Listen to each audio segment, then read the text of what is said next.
we're going to address what we believe to be a bad battery on the Aston Martin Rapide S. So let's get into it. Alright, so the situation that we're dealing with here is that the car is not starting. However, the lights and the interior lights and radio, all that stuff, dashboard, it's working. So I believe that the battery may still be good, but it just doesn't have enough power to turn over the engine.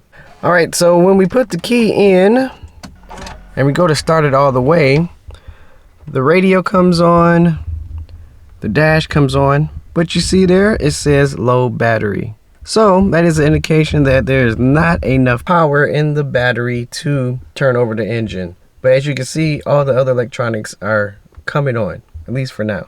So I have heard of the battery being good as far as voltage, but then it didn't have enough amperage to start the car up. So that could be the situation that's going on here, but what I'm going to do now is put the battery on a battery charger and see if that helps. Alright, so under the hood, the battery is actually not located in the front of the engine bay. It's located underneath the seat on the passenger side in the rear. But what they do have is a post here, and this post is for the positive, and you would connect your jumper cables or battery charger positive to that, the red. And then for the ground, which would be the black, you can put it on any unpainted metal surface that's attached to the chassis, so the body of the car. So I'm using this here. So if you haven't seen already, I actually did a video showing how to access the battery. If you don't know where that's at, it's actually in the passenger rear seat. But for now, we're going to use the battery charger and see what the battery is looking like. Alright, so as I mentioned, battery charger here. I'm going to plug it up to the front post here, like I showed you. That's one good thing about having that front access point, is that you don't have to take the seat out initially, unless you actually have to change the battery out. But for now, we're going to use this and see what the battery is reading. Alright, so here's our clamps to the charger. You want to put the positive on first, which is the red, and make sure it has good connection. Then we're going to take the ground, or the negative has the minus sign, and we're going to put it on the bolt there. Alright, as we can see, it says the capacity of the battery is 90%, and we're at 12.7 volts. That should allow for the car to turn over. But what I'm going to do is charge it up to 100%. We had AGM battery, that's the type of battery that's in the car, and then we can select amperage. Now this will vary based on your charger, but this is what I have. I'm doing 12 amps, so it can boost the charge up and charge up a little faster here. Press charge, and we're going to let it charge and see what happens. So in the meantime, while that's charging, we're going to go ahead and remove the rear seat so we can access the battery, because I want to see how old the battery is, because maybe it's just a bad battery. Even though the voltage are saying is good, like I mentioned before, the amps could be not enough and it won't crank over. So let's check that out. Now I do have a video showing how to remove the seat and all that, so I won't show that in here. I have the link in the description down below, or maybe a card up here, so you can access that. Alright, after charging the battery, it still is not turning over. So I have the multimeter trying to read the reading, and it's reading 12.65. So in theory, that's a good battery. Alright, so we're going to take the battery out. Got the seat out. Then the next thing we got to do is remove this carpet here. And then we're going to remove these bolts here and there. There's probably one under here.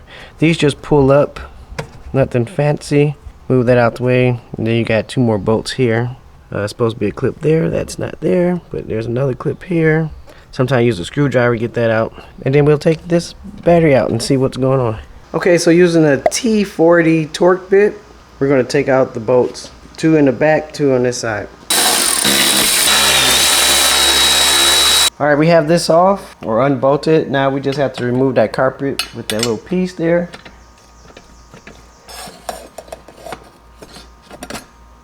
Alright, just pry that back. Now the carpet can go forward.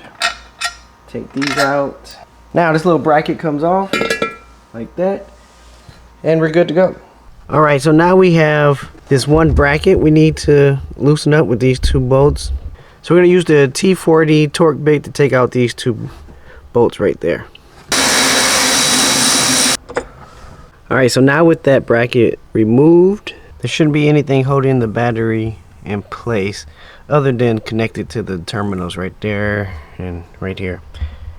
So now we have the bracket off. What we're going to do is disconnect the negative terminal first. You can tell it's negative because it has the little negative mark. It's usually black as well. That's be your ground, and then your positive will be the second thing that you release, or the last cable that you take off the terminal, which is indicated with a plus sign or a red cable. Alright, so the negative terminal is going to need a 13 millimeter socket, or you can use a wrench, and then the positive is going to need a 10 millimeter wrench or socket. Alright, so we're going to loosen up the negative terminal.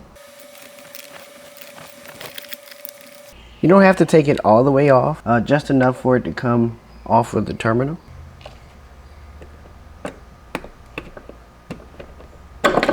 Alright, so we have that off. Move that to the side. Now we're going to take off the positive connector. And this, once again, uses the 10 millimeters.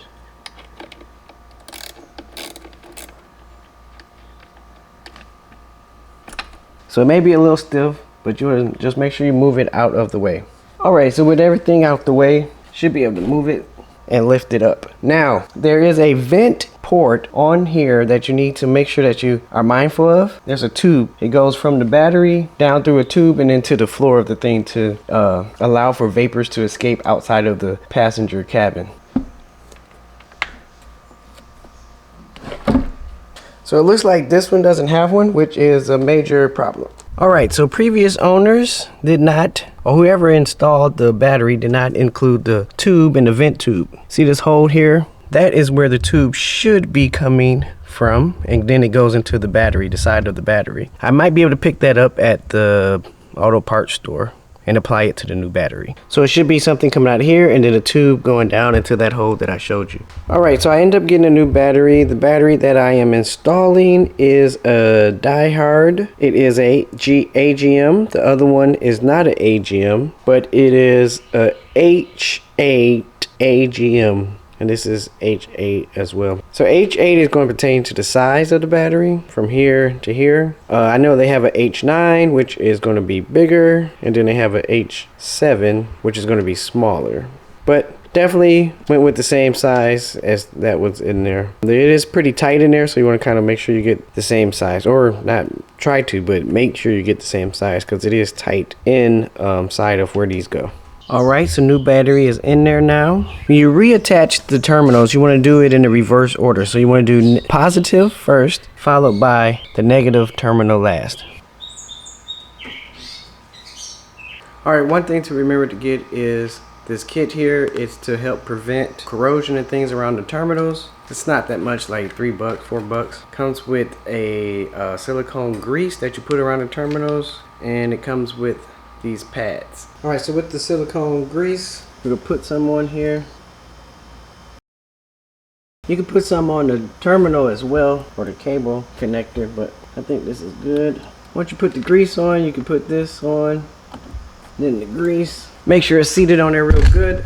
Make sure the positive is on the positive, the plus sign, negative on the negative. This battery is in the same orientation as the last one, so everything goes back the same. Alright, so we're just making sure that it's on there nice and snug.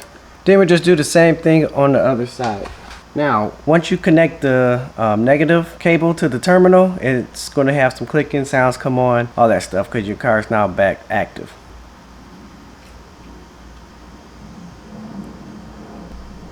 We're going back live.